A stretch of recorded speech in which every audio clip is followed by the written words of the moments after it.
नमस्कार दोस्तों, स्वागत है आप सभी का हमारे चैनल भक्ति ज्ञान में। दोस्तों, आज मैं आपको श्रीमद् भागवत महापुराण की कथा का श्रवण करा रहा हूँ। आप सभी भक्तजन इस कथा को श्रद्धा पूर्वक मन लगाकर सुने। भगवान श्री कृष्ण आपकी हर मनोकामना पूरी करेंगे। कपिल भगवान कहते हैं, माता जी, अब मैं तुम्हें सबीज ध्येय स्वरूप के आलम्बन से युक्त योग का लक्षण बताता हूँ, जिसके द्वारा चित्त शुद्ध एवं प्रसन्न होकर परमात्मा के मार्ग में प्रवृत्त हो जाता है। यथाशक्ति शास्त्र विहित स्वधर्म पालन करना तथा शास्त्र विरुद्ध आचरण का परित्याग करना, प्रारब्ध के अनुसार जो कुछ मिल जाए उसी में संतुष्ट रहना, आत्मज्ञानियों के चरणों की पूजा करना, विषय वासनाओं को बढ़ाने वाले कर्मों से दूर रहना, संसार बंधन से छुड़ाने वाले धर्मों में प्रेम करना, पवित्र और परिमित भोजन करना, निरंतर एकांत और निर्भय स्थान में रहना, मन वाणी और शरीर से किसी जीव को न सताना, सत्य बोलना, चोरी न करना, आवश्यकता के अधिक वस्तुओं का संग्रह न करना, ब्रह्मचर्य का पालन करना, तपस्या करना, धर्म पालन के लिए कष्ट सहना, बाहर भीतर से पवित्र रहना, शास्त्रों का अध्ययन करना, भगवान की पूजा करना, वाणी का संयम करना, उत्तम आसनों का अभ्यास करके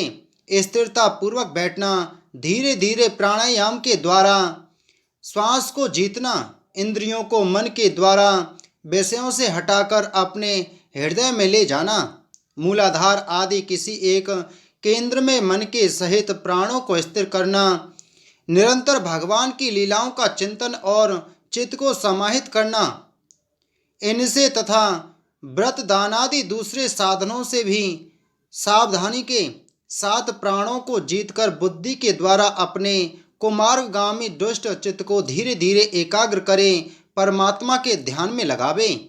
पहले आसन को जीते, फिर प्राणायाम के अभ्यास के लिए पवित्र देश में कुछ मृग चर्मादि से युक्त आसन बिछावे। उस पर शरीर को सीधा और स्थिर रखते हुए सुखपूर्वक बैठकर अभ्यास करें। आरंभ में पूर्वक, कुंभक और रेचक क्रम से अथवा इसके विपरीत रेचक, कुंभक और पूरक करके प्राण के मार्ग का शोधन करें, जिससे चित्त स्थिर और निश्चल हो जाता है।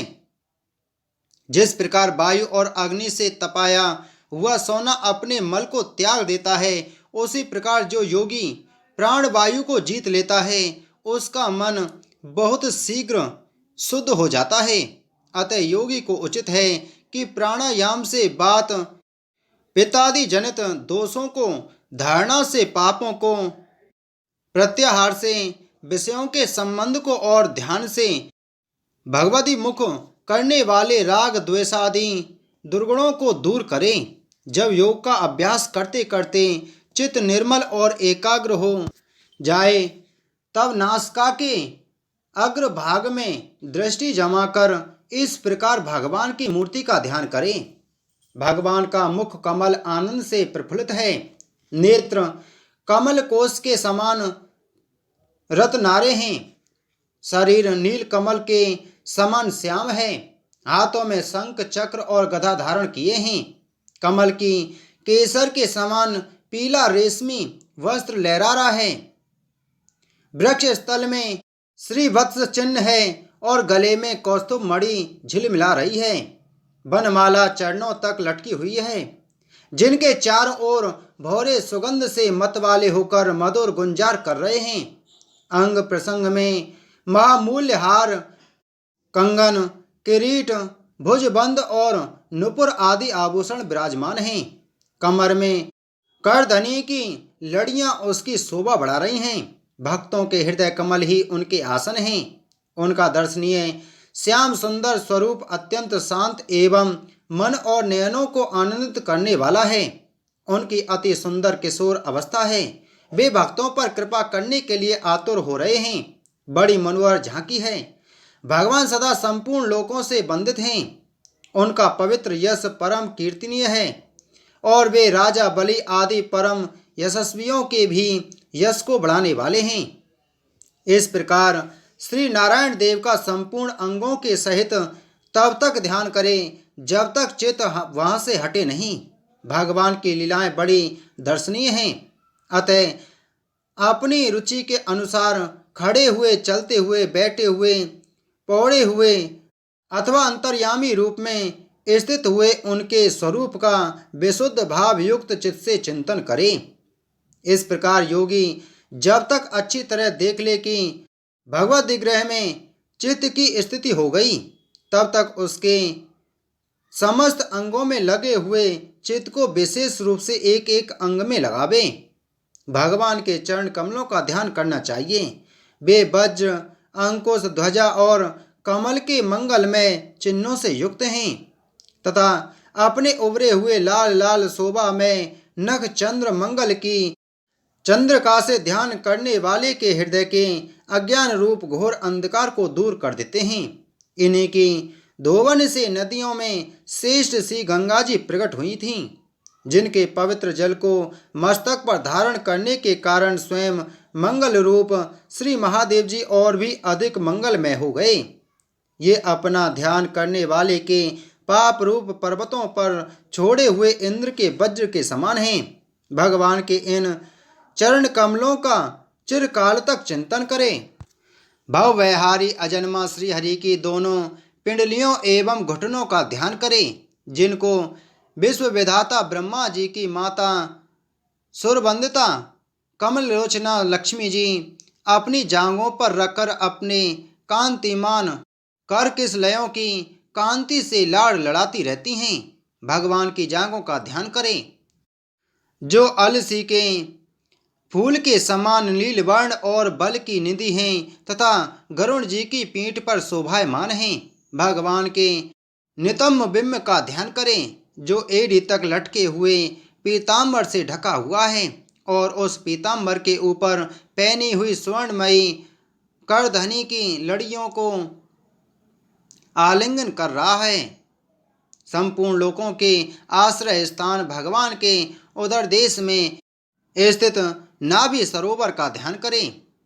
इसी में से ब्रह्मा जी का आधारभूत सर्वलोक में कमल प्रकट हुआ है। फिर प्रभु के श्रेष्ठ मरकटमणि सदस्य दोनों स्तनों का चिंतन करें, जो वृक्ष स्थल पर पड़े हुए शुभ्र हारों की किरणों से गौरवर्ण जान पड़ते हैं। इसके पश्चात पुरुषोत्तम भगवान के वृक्ष स्थल का ध्यान करें, जो महालक्ष्मी का निवास स्थान और लोगों के मन एवं नेत्रों को आनंद देने वाला है। फिर संपूर्ण लोकों के वंदनीय भगवान के गले का चिंतन करें, जो मानो कौस्तुभ मणि को भी सुशोभित करने के लिए ही उसे धारण करता है। समस्त लोकपालों की आश्रयभूता भगवान की चारों भुजाओं का ध्यान करें, जिनमें धारण किए हुए कंगन आदि आभूषण समुद्र मंथन के समय मंदराचल की रगड़ से और भी उजले हो गए हैं। इसी प्रकार जिसके तेज को सहन नहीं किया जा सकता, उस सहस्त्र धारों वाले सुदर्शन चक्र का तथा उनके कर कमल में राजहंस समान विराजमान शंख का चिंतन करें। फिर विपक्षी वीरों के रुधिर से सनी हुई प्रभु की प्यारी कौमुद की गदा का, भौरों के शब्द से गुंजायमान वनमाला का और उनके कंठ में सुशोभित संपूर्ण जीवों के निर्मल तत्व रूप कौस्तुभ मणि का ध्यान करें। भक्तों पर कृपा करने के लिए ही यहाँ साकार रूप धारण करने वाले श्री हरि के मुख कमल का ध्यान करें, जो सुगढ़ नासिका से सुशोभित है और झिलमिलाते हुए मकराकृत कुंडलों के हिलने से अतिशय प्रकाशमान स्वच्छ कपोलों के कारण बड़ा ही मनोहर जान पड़ता है। काली काली घुंघराली अलकावली से मंडित भगवान का मुखमंडल अपनी छवि के द्वारा भ्रमरों से शोभित कमल कोश का भी तिरस्कार कर रहा है और उसके कमल सदृश विशाल एवं चंचल नेत्र उस कमल कोश पर उछलते हुए मछलियों के जोड़े की शोभा को मात कर रहे हैं। उन्नत भ्रूलताओं से सुशोभित भगवान के ऐसे मनोहर मुखारविंद की मन में धारणा करके आलस्य रहित हो उसी का ध्यान करें। हृदय गुहा में चिरकाल तक भक्ति भाव से भगवान के नेत्रों की चितवन का ध्यान करना चाहिए, जो कृपा से और प्रेम भरी मुस्कान से क्षण क्षण अधिकाधिक बढ़ती रहती है, विपुल प्रसाद की वर्षा करती रहती है और भक्तजनों के अत्यंत घोर तीनों तापों को शांत करने के लिए ही प्रकट हुई है। श्री हरि का हास्य प्रणत जनों के तीव्र से तीव्र शोक के अश्रु सागर को सुखा देता है और अत्यंत उदार है। मुनियों के हित के लिए, कामदेव को मोहित करने के लिए ही अपनी माया से श्री हरि ने अपने भ्रूमंडल को बनाया है, उसका ध्यान करना चाहिए। अत्यंत प्रेमार्ध भाव से अपने हृदय में विराजमान श्री हरि के खिलखिलाकर हंसने का ध्यान करें, जो वस्तुतः है ध्यान के ही योग्य है तथा जिसमें ऊपर और नीचे दोनों होठों की अत्यधिक अरुण कांति के कारण उनके कुंद कली के समान शुभ्र छोटे छोटे दांतों पर लालिमा सी प्रतीत होने लगी है। इस प्रकार ध्यान में तन्मय होकर उनके सिवा किसी अन्य पदार्थ को देखने की इच्छा न करें। इस प्रकार के ध्यान के अभ्यास से साधक का श्री हरि में प्रेम हो जाता है, उसका हृदय भक्ति से द्रवित हो जाता है, शरीर में आनंदातिरेक के कारण रोमांच होने लगता है। उत्कंठता जनित प्रेमासुरों की धारा में वह बराबर अपने शरीर को नहलाता है और फिर मछली पकड़ने के कांटे के समान श्री हरि को अपनी ओर आकर्षित करने के साधन रूप अपने चित्त को भी धीरे धीरे ध्येय वस्तु से हटा लेता है। जैसे तेल आदि के चुक जाने पर दीप शिखा अपने कारण रूप तेजस तत्व में लीन हो जाता है, वैसे ही आश्रय विषय और राग से रहित होकर मन शांत ब्रह्माकार हो जाता है। इस अवस्था के प्राप्त होने पर जीव गुण प्रवाह रूप देहादि उपाधि के निवृत्त हो जाने के कारण ध्याता द्वय आदि विभाग से रहित एक अखंड परमात्मा को ही सर्वत्र अनुगत देखता है।